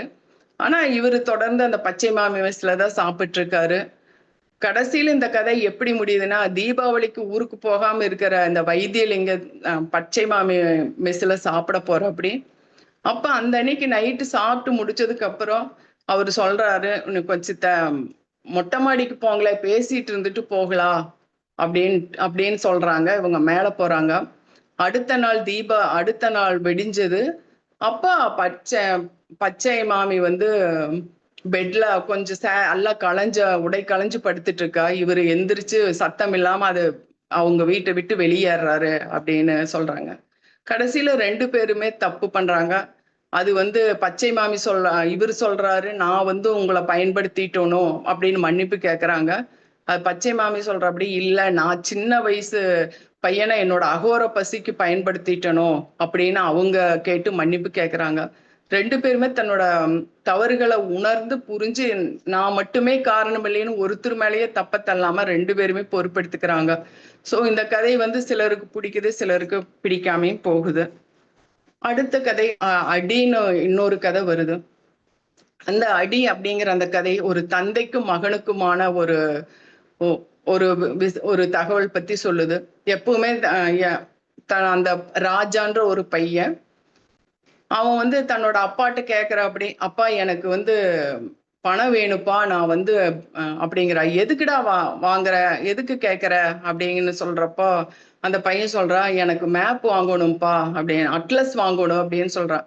எதுக்குடா, அன்னைக்கு தானே அட்லஸ் வாங்கணும்னு பணம் வாங்கினா போன வாரம் அப்படின்னா, அது இங்கிலாந்து அட்லஸ்ப்பா, இப்ப வாங்குறது பிரிட்டன் அட்லஸ் வாங்கணும் அப்படின்னு. அவரு எதுக்குடா அப்படின்னா, எதுக்கு இப்படியெல்லாம் அச்சடிக்கிறாங்க, எல்லாத்தையும் ஒரே அட்லஸா போட்டு தொலைக்க வேண்டியதுதானே அப்படின்ட்டு பையன் நல்லா படிக்கிறான்ட்டு பெருமிதத்தோட போய் காசு எடுத்துட்டு போ அப்படின்னு சொல்லிட்டு அந்த பையனை அன்பும் ஆசையுமா பாக்குறாரு. அப்புறம் அதுக்கு அவரு சொல்றாரு, உலக மேப் எடுத்து அட்லஸ் எடுத்து அவன் பையன்கிட்ட காமிச்சிட்டு, பிரிட்டன் எங்கடா இருக்குது அப்படின்னா அந்த பையன் சுட்டி காட்டுறான். அப்ப நீ அங்க போய் படிக்கணும்டா, பிரிட்டன் போய் ICS முடிச்சு நீ பெரிய கலெக்டர் ஆகணும் அப்படின்னு சொல்லிட்டு அந்த கனவுகளோடயே அவன் வந்து அவங்க அப்பா இருக்காரு. அதுக்கு காரணம் இவருக்கு இங்கிலீஷ் படிக்க, இவரோட பேரே, இவங்க வந்து அரண்மனைக்காரர் வீடு, இவரோட பேரே அரண்மனைக்காரர் தான். அப்படிப்பட்ட அரண்மனையில் இருக்கிறவங்க இன்னைக்கு வந்து சின்ன ஓட்டுக்கூரை வீட்டுல இருக்கிறதுக்கு காரணமே வந்து அவருடைய நண்பன் சித்தநாதன், தூரத்து உறவினர் வந்து நம்ம டவுன்ல போய் ஹோட்டல் கட்டலாம், லாட்ஜ் கட்டலாம் அப்படின்னு சொல்லி அந்த அரண்மனையவே எழுதி ஒத்திக்கி வச்சு இவர் பேர்ல கடன் வாங்கி அந்த அரண்மனையவே கடைசி கைவிட்டு போற நிலைமை ஆயிடுச்சு.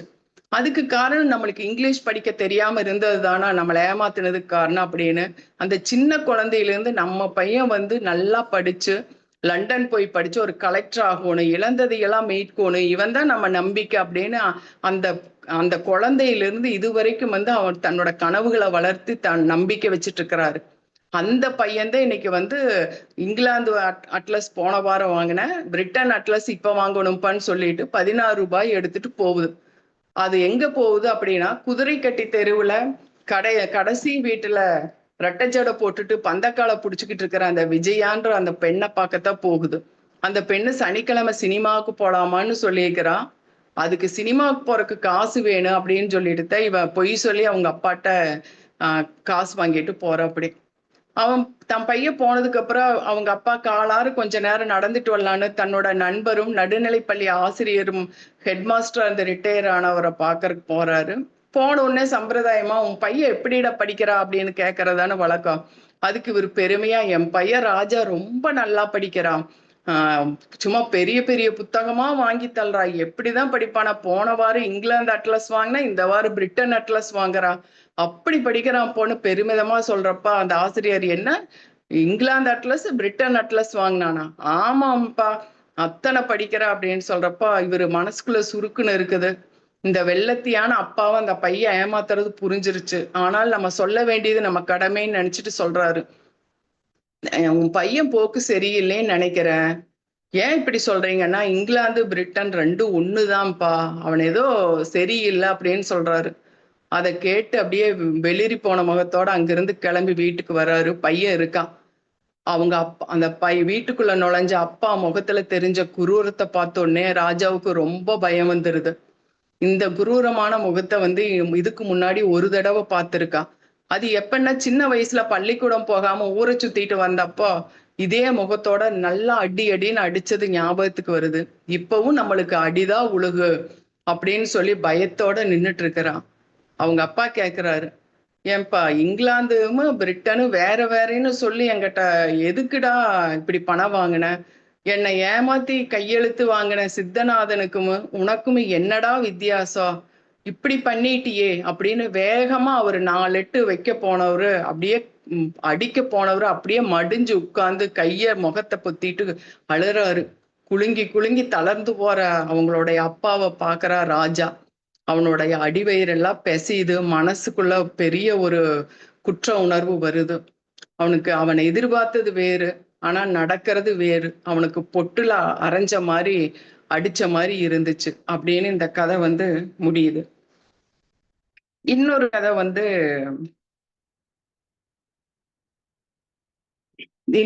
வந்து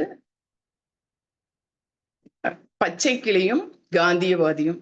பேசுறதா பச்சை கிளியும் காந்தியவாதியும் அப்படின்னா, ஒரு அப்பா தம் பொண்ணுக்கு கல்யாணம் பண்ணின கையோட தன்னோட பையனுக்கும் பொண்ணு பார்க்க போறாங்க. அப்ப காந்தியவாதியான அப்பா சொத்தோட இருக்கிற பொண்ணை பாக்குறப்ப லைனா அது பத்துலேன்னா அடுத்தடுத்து பாக்குறாங்க. அப்ப வந்து ஒரு பொண்ணு நல்லா அவரு எழுதுறாரு, அரிசி மூட்டைக்கு துணி சுத்தின மாதிரி ஒரு பொண்ணு வருது அப்படின்னு. அந்த பொண்ணை பார்த்துட்டு சரி நாங்க வீட்டுக்கு போய் சொல்றேன்ட்டு இன்னொரு பொண்ணை பாக்குறாங்க. அது பள்ளிக்கூடம் போற பொண்ணு, ஒரு ஒல்லியா சின்ன பொண்ணு. அதுக்கு ஆசிரியர் எழுதுறாரு, அந்த பொண்ணோட பள்ளிக்கூட வாசனை கூட அந்த பொண்ணுகிட்ட போகல, முகங்கழுவி கூட அந்த பள்ளிக்கூட வாசனை போகல அப்படின்னு சொல்றாரு. அப்ப அந்த 2 பொண்ணையும் பார்த்துட்டு 3வது பொண்ணு பார்க்கலாம் அப்படின்னு சொல்றப்போ காந்தியவாதியோட பையன் சொல்றான், அந்த 10 குண்டா இருந்த பொண்ணுக்கு வந்து கல்யாணத்தப்பவே 100 பவுனும் 50 வேலி நிலம் எழுதி கொடுக்கறேன்னு சொல்லிட்டாங்க. அதுக்கு அவங்க அப்பா இன்னொரு இடம் பார்க்கணும் அப்படின்னு சொல்றப்ப இந்த பையன் சொல்றான், ஏப்பா கல்யாணத்துக்கு முன்னாடியே நம்மளுக்கு அந்த 100 பவுன் 50 வேலி நிலம் எழுதி கொடுத்துருவாருல்லப்பா, அதவே முடிச்சிடலாம் அப்படிங்கிறாங்க. இப்படி வந்து இங்க இருக்கிற அந்த 25 கதைகளும் நடைமுறை வாழ்க்கையை வந்து ரொம்ப அழகா வெளிப்படுத்தி இருக்குது. இது எல்லாருமே படிக்க வேண்டிய புத்தகம். அனைவருக்கும் நன்றி, வணக்கம். நன்றிங்கக்கா. ருசி நன்றிக்கா. புத்தகத்துல இருக்கிற ஒவ்வொரு கதையும் பாதி கதையை நீங்களே சொல்லிட்டீங்க. அவ்வளவு அழகா சொல்லியிருந்தீங்க. ரொம்ப நன்றிங்கக்கா. நன்றிக்கா. 4வது புத்தகம் 1 Minute Manager. இந்த புத்தகத்தை எழுதியவர் கென் பிளான்ஸ்டாட் அண்ட் ஸ்பென்சர் ஜான். இப்புத்தகத்தை பற்றி தன்னோட கருத்துக்களை நம்மளோட பகிர இருக்கவங்க டாக்டர் அன்புமணி அவர்களை அன்புடன் அழைக்கிறேன். அனைவருக்கும் இனிய மாலை வணக்கம். இன்னைக்கு இந்த புத்தகத்தை பற்றி தான் சொல்ல போகிறேன். அதாவது 1 Minute Manager, கென் பிளான்ஷர்ட் மற்றும் ஸ்பென்சர் ஜான்சன் அவங்க எழுதினது. இந்த எழுத்தாளர்களை பற்றி சொல்லணும் அப்படின்னா, கென் பிளான்ஷர்ட் வந்து ஆக்சுவலாக ஒரு பெரிய நிறுவனத்தை நடத்திட்டு இருக்காரு. இன்னும் பல நிறுவனங்களுக்கு வந்து இன்னைக்கும் உலக அளவில் இருக்கக்கூடிய பல பெரிய நிறுவனங்களுக்கு வந்து அதனுடைய மேலாளர்களுக்கு வந்து அவர் இந்த வகுப்புகளை எடுத்துட்டு இருக்காரு அப்படின்னு சொல்லணும். 60க்கும் மேற்பட்ட புத்தகங்கள் எழுதியிருக்காரு. அடுத்தது ஸ்பென்சர் ஜான்சன் வந்து ஒரு மருத்துவர். இவங்க 2 பேரும் சேர்ந்து 1982ஆம் வருடம் வெளியிட்ட புத்தகம் தான் இது. பல லட்சம் பிரதிகள் விற்பனையாகி உள்ள புத்தகம். இன்னைக்கு வந்து 37 மொழிகள்ல உலகம் ஃபுல்லாகவும் இந்த புத்தகம் மொழியாக்கம் செய்யப்பட்டிருக்கு. தமிழிலும் ஒரு நிமிட மேலாளர் அப்படின்னு சொல்லிட்டு இந்த புத்தகம் இருக்கு. இந்த புத்தகம் வந்து ஒரு 110 பக்கங்கள் தான் இருக்கும், அவ்வளவுதான். ஒரு சிறிய புத்தகம். ஆனா மூர்த்தி சிறுசு கீர்த்தி பெருசுங்கிற மாதிரி ஒரு புத்தகம். இதுல வந்து ஒரு இளைஞன், இது வந்து ஒரு கதை வடிவில் சொல்லியிருக்காரு. அப்பதான் போரடிக்காம கொண்டு போய் சேர்க்கலாம் அப்படிங்கிறக்க. முக்கியமா இதை பத்தி சொல்லணும்னா, இந்த புத்தகம் வந்து அமெரிக்காலையும் ஜப்பான்லையும் எல்லா மேலாளர்களும் கம்பல்சரியா இண்டஸ்ட்ரியில வந்து அந்த புத்தகத்தை படிச்சுட்டு தான் வரணும் அப்படின்னு சொல்லி அவங்க வச்சிருக்காங்க ஒரு ரூலே. அதுவே இந்த புத்தகத்தோட பெருமையை பறைசாற்றும். இப்போ இந்த புத்தகத்துல ஒரு இளைஞன், அவன் வந்து ஒரு நல்ல மேலாளர் ஆகணும், ஒரு குட் மேனேஜர் ஆகணும், எஃபெக்டிவ் மேனேஜர் ஆகணும் அப்படின்னு நினைக்கிறான். அப்போ அவன் வந்து இந்த மேனேஜர்ஸ் கிட்ட இருந்து நிறைய தெரிஞ்சுக்கணுங்கிறதுக்காக நிறைய கம்பெனி மாறுறான். ஒவ்வொரு கம்பெனிலையும் மேனேஜர்ஸ் எப்படி நடந்துக்கிறாங்க, எப்படி நம்ம அவங்கள்ட்ட இருந்து நல்லதை கத்துக்கிட்டு நாம ஒரு எஃபெக்டிவ் மேனேஜர் ஆகணும்னு ஒரு கம்பெனி மட்டும் மாறல, அவன் நிறைய நாடுகளே வந்து மாறுறான். நாடுகளுக்கெல்லாம் நிறைய வேற நாடுகளுக்கு போறான். சின்ன டவுனா இருந்தாலும் போறான், பெரிய சிட்டியா இருந்தாலும் போறான். எல்லா இடங்கள்லயும் போய் எல்லா கம்பெனிலையும் இருக்கக்கூடிய மேலாளர்கள் எப்படின்னு பார்க்கலாம். ஆனா அவனால இந்த மாதிரி மேலாளர்கள் கண்டுபிடிக்கவே முடியல. ஏன்னா அவனை வந்து பார்க்குற மேலாளர்கள்லாம் 2 விதமான மேலாளராக தான் அவன் பார்க்குறான். ஒன்று ஆட்டோக்ராட்டிக், அதாவது என்னன்னா அவர் வந்து எதேச்சதிகார போக்கு கொண்டவராக இருப்பாரு. அவர் நிறுவனத்தினுடைய முதலாளிகளுக்கு மட்டுமே லாப நோக்கோட வேலை பார்க்கக்கூடியவராக இருப்பாரு. ஊழியர்களை பற்றி கண்டுக்கவே மாட்டாரு. இன்னொருத்தர் டெமோக்ராட்டிக்கா இருப்பாரு. அவர் வந்து நிறுவனம் பத்தி கண்டுக்க மாட்டாரு. ஆனா ஊழியர்களை பத்தி மட்டும் அவங்களுக்கு மட்டும் தான் முக்கியத்துவம் கொடுப்பாரு. இப்படிதான் பார்த்திருக்கானே தவிர 2யும் பேலன்ஸ் பண்ணிட்டு போய் நிறுவனத்துக்கும் நல்லதை கொடுத்து ஒரு லாபத்தை கொடுத்து ஊழியர்களுக்கும் அவங்களுக்கு ஏற்ற ஒரு பலனை கொடுக்குற மாதிரி ஒரு மேனேஜர் அவனால் பார்க்க முடியல. அந்த மாதிரி இருக்கும்போது ஒரு நிறுவனத்துல வந்து அப்படி ஒரு மேனேஜர் இருக்கான்னு கேள்விப்படுறான். உடனே ஃபோன் பண்றான். ஃபோன் பண்ண முதல் கால்லே அந்த ஃபோன் அட்டன் பண்ணிட்டு அந்த மேனேஜரும் வாங்க அப்படின்னு சொல்றாரு. இவனால் நம்பவே முடியல. எப்படி ஒரு இந்த மாதிரி ஒரு எஃபெக்டிவான மேனேஜர்னு சொல்றாங்க, அவர்கிட்ட எப்படி இப்படி ஒரு நேரம் இருக்கும், எப்படி உடனே வர சொல்லி சொல்லுவாரு அப்படிங்கிறத அவன் நிறைய யோசிக்கிறான். இப்போ அவரை போய் பார்த்துட்டு நீங்க என்ன மாதிரியான மேனேஜர், ஆட்டோக்ராட்டிக்கா டெமோக்ராட்டிக்கா அப்படின் போது தான் அவர் சொல்றாரு, நான் 1 மினிட் மேனேஜர் அப்படின்னு சொல்றாரு. 1 நிமிட மேலாளரா, அது எப்படி அப்படின்னு சொன்னா அவர் என்ன சொல்றாருன்னா, நாங்க வந்து இங்க வரக்கூடிய ஊழியர்களுக்கு அவங்க என்ன பண்ணணும் அப்படிங்கிறது 1 நிமிஷம் 250 வேர்ட்ஸ் தான் அந்த ஒரு பக்கத்துல நாங்க எழுதி கொடுத்துருவோம். அந்த 1 நிமிடத்துக்கு அவங்க இது பண்ணணும், அவங்களுக்கான ஃபுல் ஃப்ரீடம் கொடுத்துருவோம், அவங்களே அவங்களுக்கானதெல்லாம் நிர்ணயம் பண்ணிக்க முடியும் அப்படின்லாம் சொல்றாரு.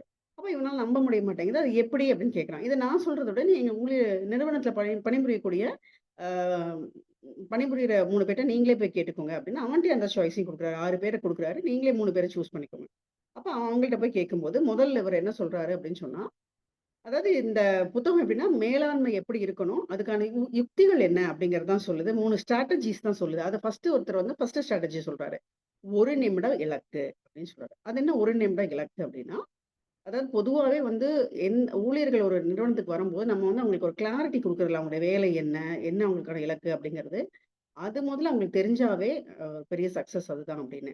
ஏன்னா 20% எஃபர்ட் போட்டாவே 80% ரிசல்ட் கிடைக்கும் அப்படிங்கிறது தான். அப்ப இந்த கோல் எழுதிட்டாங்கனாவே அது 20% ஆச்சு. 80%க்கான ரிசல்ட் அது குடுத்துரும் அப்படிங்கிறது தான். ஸோ 250 வேர்ட்ஸ்ல ஒரு பக்கத்துல அவங்க எழுதிக்கணும். அது 1 நிமிஷம் தான் படிக்கிறதுக்கான நேரம் இருக்கணும் அதுக்கு. அதுதான் அவங்களோட அந்த கம்பெனில அவங்க வச்சிருக்க ரூலாவே இருக்கு. அப்போ அந்த 1 நிமிஷத்துக்குள்ள அந்த இலக்குகள அவரு தினமும் வந்தோனே படிக்கணும். அதுல இன்னைக்கு என்ன செய்யணும் அப்படிங்கிறத அவர் நிர்ணயம் பண்ணிட்டு செய்ய ஆரம்பிக்கணும்.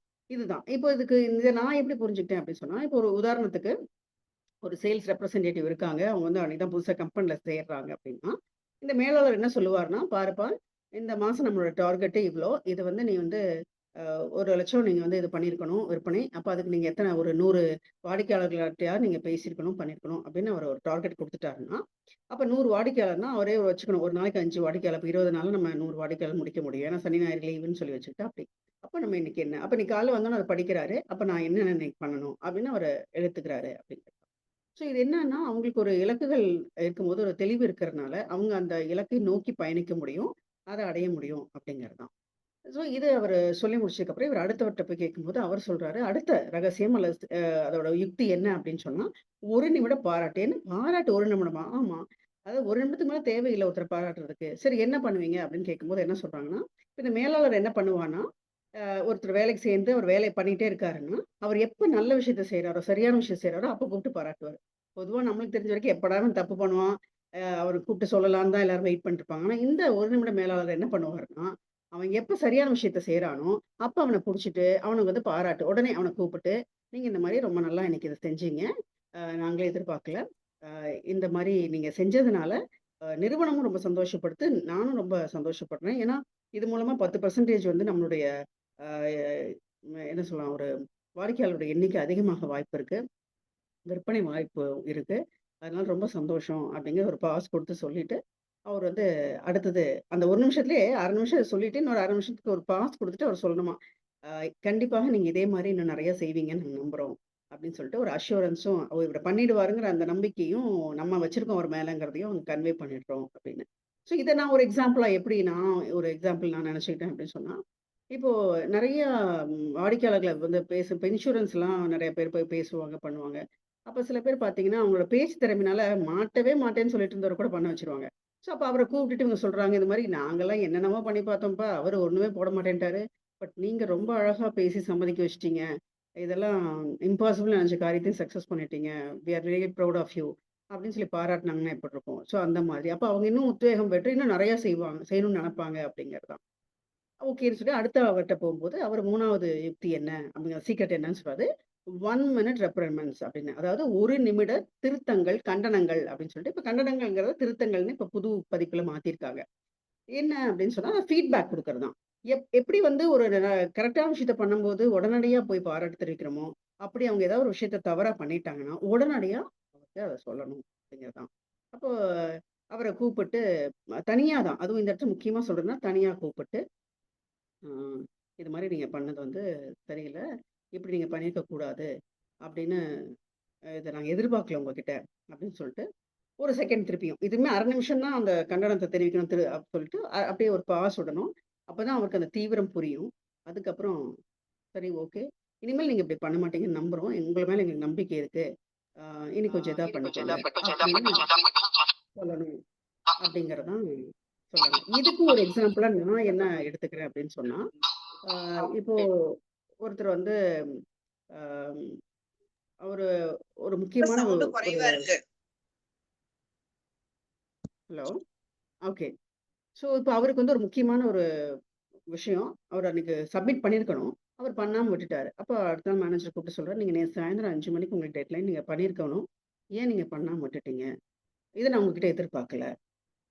அப்படின்னு சொல்லிட்டு, "எங்களுக்கு ரொம்ப வருத்தம்." அப்படின்னு சொல்லிட்டு அதாவது எமோஷன்ஸ் கோபமோ, இல்ல வருத்தமோ எதா இருந்தாலும் அவங்க அங்க சொல்லிரணும். சொல்லிட்டு, "நீங்க இப்படி பண்ணது வந்து இதா இருக்கு." அப்படின்னு சொல்லிட்டு ஒரு நிமிஷம் பாஸ் விட்டுட்டு, பட் இதுக்கு முன்னாடி நீங்க இப்படி இல்ல. நிறைய விஷயங்கள் நீங்க நல்லது நிறைய பண்ணியிருக்கீங்க. எஃபிஷியன்ட்டான ஆளு. உங்களுக்கு அந்த கெப்பாசிட்டி இருக்கு. ஸோ இனிமேல் அத நீங்க ஃபியூச்சர்ல செய்ய மாட்டீங்கன்னு நம்புறோம். ஓகே, இது எப்ப நீங்க இப்ப அனுப்பிச்சிடுறீங்க? அப்படின்னு சொல்லி கேட்கறது அப்படிங்கிறது தான். இதுல ரொம்ப முக்கியமா இது சொல்ற ஒரு விஷயம் என்னன்னா, இந்த பாராட்டும் போதோ, அல்லது இந்த மாரி திருத்தத்த சொல்லும்போதோ, நீங்க தொடுகை மூலமா நீங்க கடத்த முடியும் நிறைய விஷயங்கள. அதாவது touch is it has a power அப்படின்னு சொல்றாரு.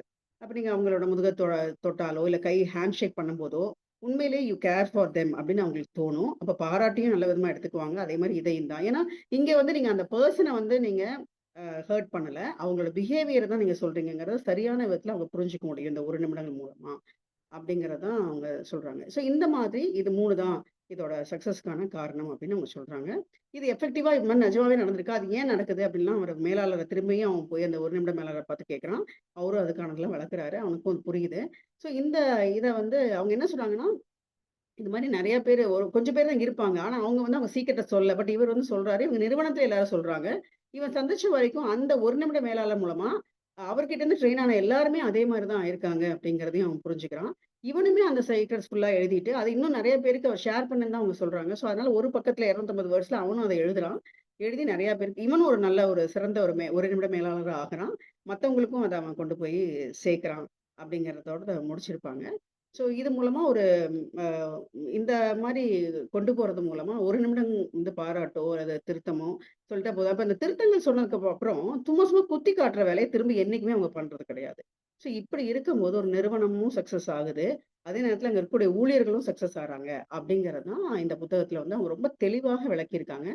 என்ன பொறுத்தவரைக்கும் அ புத்தகமும் ஏற்கனவே சக்சஸ் ஆயிடுச்சு. நெறைய நாடுகள்ல அத கண்டிப்பா படிக்கணும்னே மேலாளர்ட்ட குடுத்துடுறாங்கன்னு இருக்கும்போது, இத வந்து ஒரு இண்டஸ்ட்ரி பேஸ்டா மட்டும் இல்லாம, அவங்கவங்க வாழ்க்கைக்கு அதுக்கு ஏத்த மாரி நம்ம மாத்திக்கிட்டோம் அப்படின்னு சொன்னாவே, நிஜமாவே வந்து எல்லாருமே வந்து கண்டிப்பா சக்சஸ் ஆக முடியும் அப்படிங்கிறது தான் இந்த புத்தகத்துல எனக்கு ஒரு டேக் அவேயா இருந்துச்சு.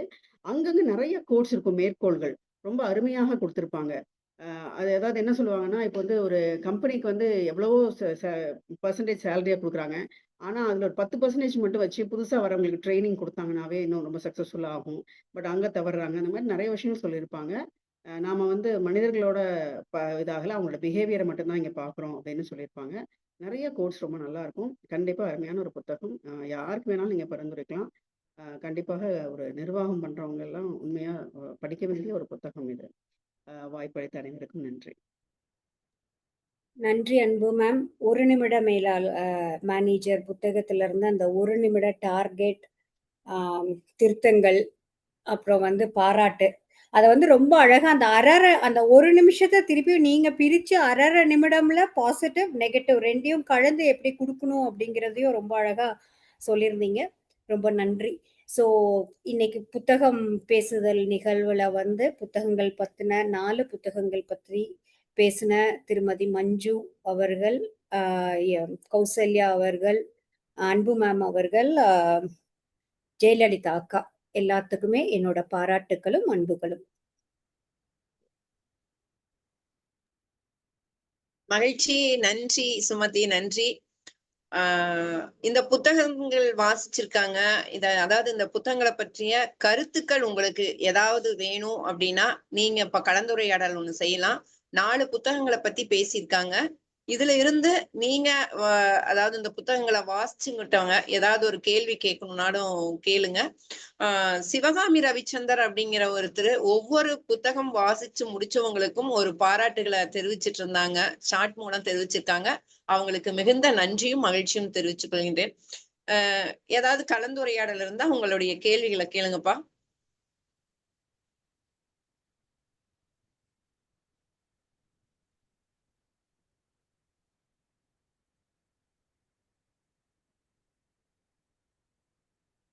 கௌசல்யா இருக்கீங்களா?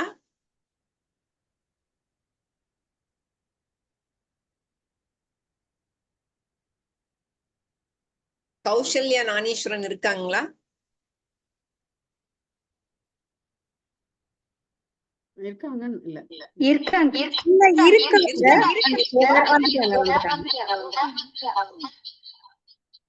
Okay okay okay.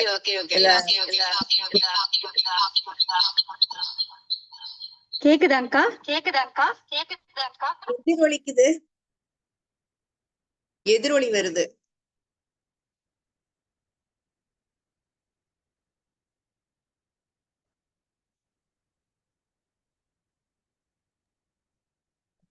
ஓகே.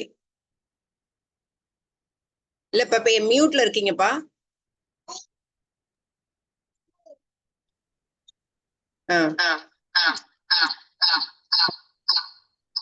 இல்ல எதிரொலிக்குது,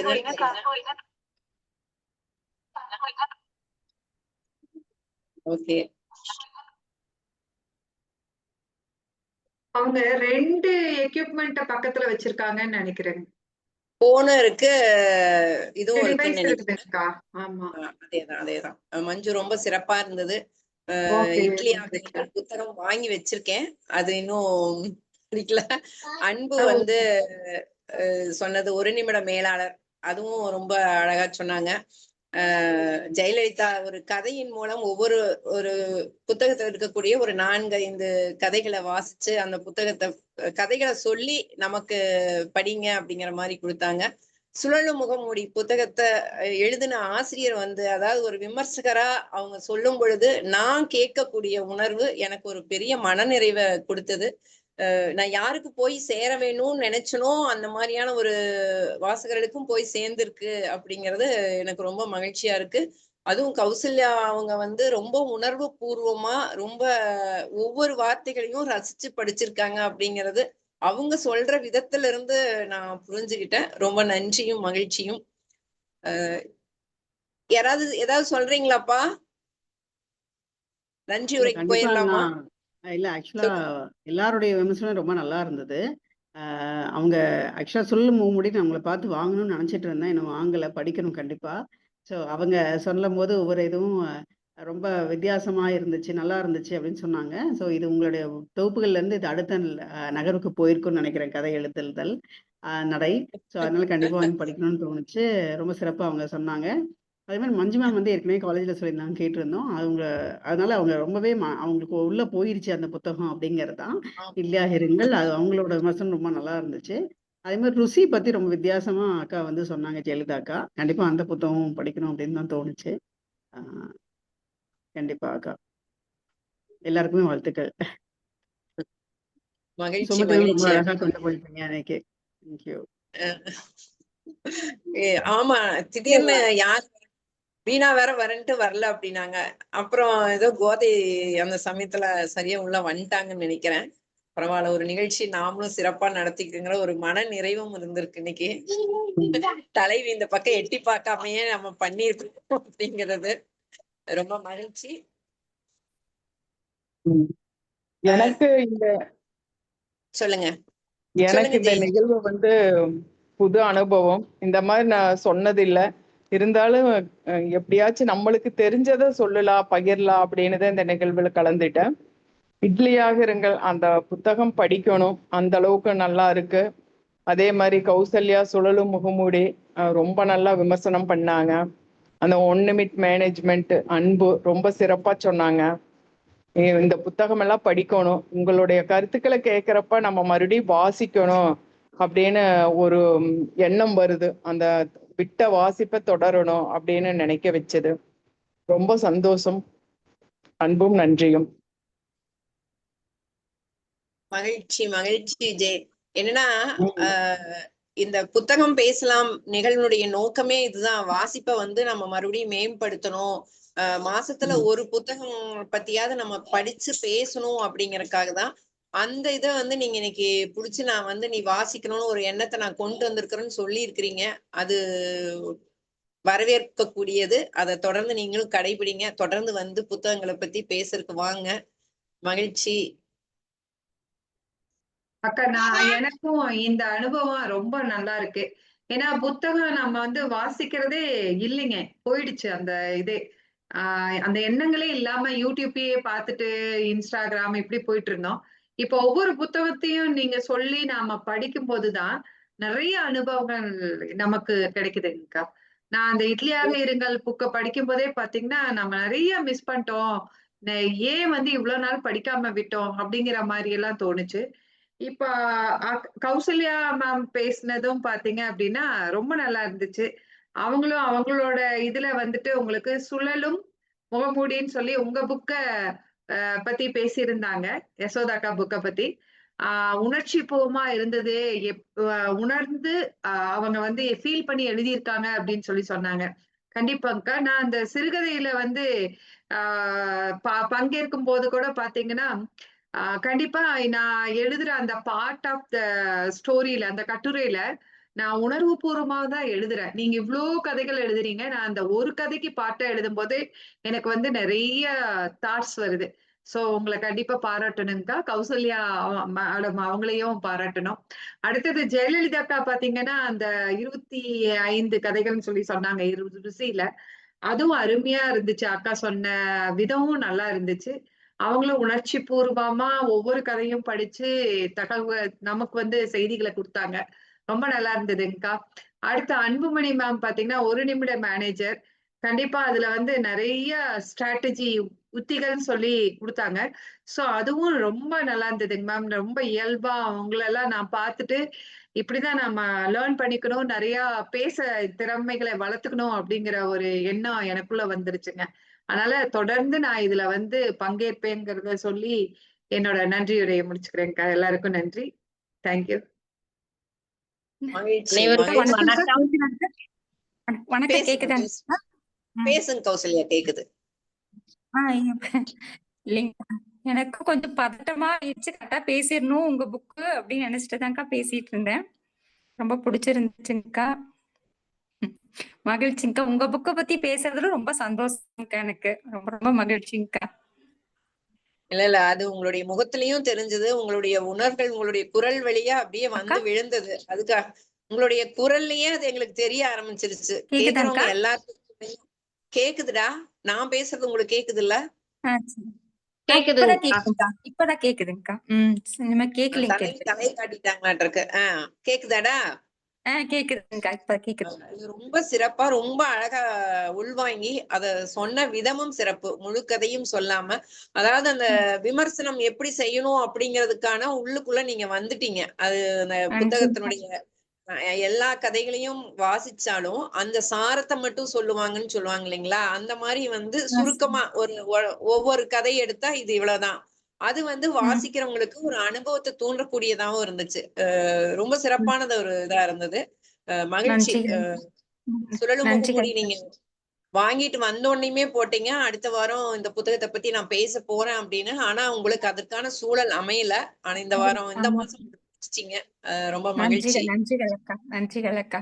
நன்றிகள். அனைவருக்கும் வணக்கம். எல்லாருமே ரொம்ப நிறைவான ஒரு புத்தக மதிப்பெண்ணை கொடுத்திருந்தீங்க. இந்த நிகழ்ச்சியோடைய முழு வெற்றிக்கும் காரணம் வந்து எல்லாத்தையுமே வந்து ஐ டெடிகேட்டட் டு நம்ம யசோதாக்கா, விபி ஆஃப் நம்ம படைப்பு குழுமம். ஏன்னா விடாமுயற்சியா அவங்கள நான் பாக்குறேன். எந்த விதமான ஒரு தடங்கல்கள் வந்தாலும் தொடர்ந்து யாரையாவது 4 பேரை எப்படியாவது இந்த நிகழ்ச்சிய தொடர்ந்து ஒரு அர்ப்பணிப்போட கொண்டு போயிடணும் அப்படின்னு கொண்டு போயிட்டே இருக்காங்க. யசோதாக்கா, உங்களுக்கு தான் வந்து முதல் கங்க்ராச்சுலேஷன்ஸ் அண்ட் தேங்க்ஸ்.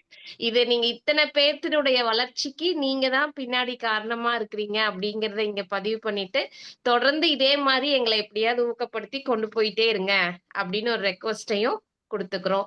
ரொம்ப நன்றிங்க யசோதாக்கா. பேசின பேச்சாளர்கள் 4வருக்குமே எனது வாழ்த்துக்கள். மகிழ்ச்சி மகிழ்ச்சி. எங்க தலைவி நான் பார்க்காம விட்டுடுறோம்னு நினைச்சிட்டேன். ஆனா இடையில வந்துட்டீங்க. ரொம்ப மகிழ்ச்சிடா. சந்தோஷம். இந்த அடுத்த நிகழ்வு வந்து 29ஆம் தேதிங்கிறது நான் ஊர்ல இருக்க மாட்டேன். ஆனாலும் அந்த நிகழ்வுக்கான ஏற்பாடுகள் எல்லாம் நடத்தி முடிக்கிறதுக்கு கண்டிப்பா நான் என்னுடைய முழு பங்களிப்பையும் செஞ்சிருவேன் எங்க இருந்தாலும். ரொம்ப மகிழ்ச்சி. நீங்க தான் யாராவது ஒருத்தர் நடத்த வேண்டியதா இருக்கும். மகிழ்ச்சி மகிழ்ச்சிடா. ஏன்னா நாம் பெற்ற இன்பம் பெருக இவ்வாசல் மக்கள் அப்படிங்கறதுதான். வேற ஒண்ணும் இல்ல. நன்றி உரைக்கு போயிடலாமா கண்ணு? அக்கா ஒரு நிமிஷம் நான் ஒண்ணு சொல்லிக்கிறேன். சுமதி மேம், நீங்க அழகா தொகுத்து பேசின பேச்சாளர்களை விமர்சித்தது ரொம்ப அழகா இருந்துச்சுங்க மேம். நன்றிங்க ma'am. Thank you ma'am. Thank you. Sivakami Ravichandran இருக்காங்க. அவங்க யாருன்னு எனக்கு தெரியல. மேம் நீங்க பேசுறீங்களா? சூப்பர் மஞ்சுன்னு கமெண்ட் பண்ணிருந்தீங்க. எல்லாத்தையுமே வந்து கமெண்ட் கொடுத்தீங்க. மேம் உங்களால பேச முடியுங்களா? சிவகாமி ரவிச்சந்தர் மேம். நீங்க அன்மியூட் பண்ணிட்டு பேசலாம் மேம். ஓகேன்னு மெசேஜ் கொடுத்துருக்கீங்க சிவகாமி மேம். நீங்க அன்மியூட் பண்ணிட்டு பேசுங்க.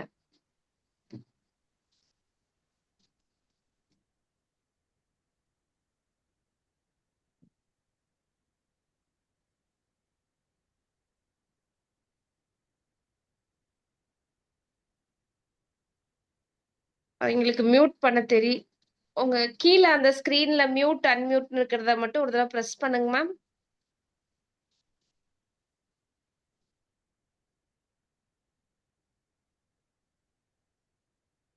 சரிங்கக்கா. உங்களால அன்மியூட் பண்ண முடியுதான்னு பாருங்க. என்னால இங்க அவங்கள அன்மியூட் பண்ண முடியல. நீங்க ஹோஸ்டா இருக்கீங்க. மேம் நானும் அவங்கள ட்ரை பண்றேன். unmute அன்மியூட் பண்ண முடியல. என்னன்னு தெரியல. அவங்கனாலயும் எடுக்க முடியலையாட்டிருக்கு. Okay ma'am, we can move on. Okay ma'am.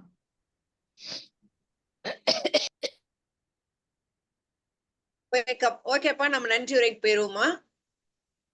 ஓகேங்கக்கா. Okay மஞ்சு, ஒண்ணே ஒண்ணு மறுபடியும் பாத்தீங்கன்னா எனக்கு உங்களை நீங்க பேசுறப்பவே பாத்தீங்கன்னா அந்த நினைவு எனக்கு வந்துருது. அத மறுபடியும் குறைச்சுக்குங்க. சரிங்கக்கா, ஓகே. நானும் மைண்ட்ல வச்சுட்டுதான் பேசுறேன். பட் வந்து அந்த வார்த்தை மட்டும் வந்துருதுங்க. செல்வி அக்கா சிஸ்டர். செல்வி அக்கா யாரு? செல்விக்கா வந்து அண்ணாவோட சிஸ்டர். நம்ம நன்றியுரை முடிச்சிட்டு ரெக்கார்டிங் ஆஃப் பண்ணிட்டு அப்புறமேல் மறுபடியும் பேசிடலாம் மேம். அன்அஃபிஷியலா. சிவகாமிக்கா ரொம்ப நன்றிங்கக்கா. எங்களால உங்களை மியூட் பண்ண முடியல. செல்விக்காவோட தங்கச்சிங்க அவங்க. வாசல்ல நம்ம அண்ணா இருக்காங்க இல்லங்க, பேர் திடீர்னு வர மாட்டேங்குதே. முத்தரசு சிஸ்டர் எழுதியிருக்காங்க. முத்தரசு அண்ணன். ஓகே, தேங்க்யூங்கக்கா. நன்றி உரைக்கு போயிடலாம்ப்பா. அனைவருக்கும் மீண்டும் ஒரு வணக்கம்.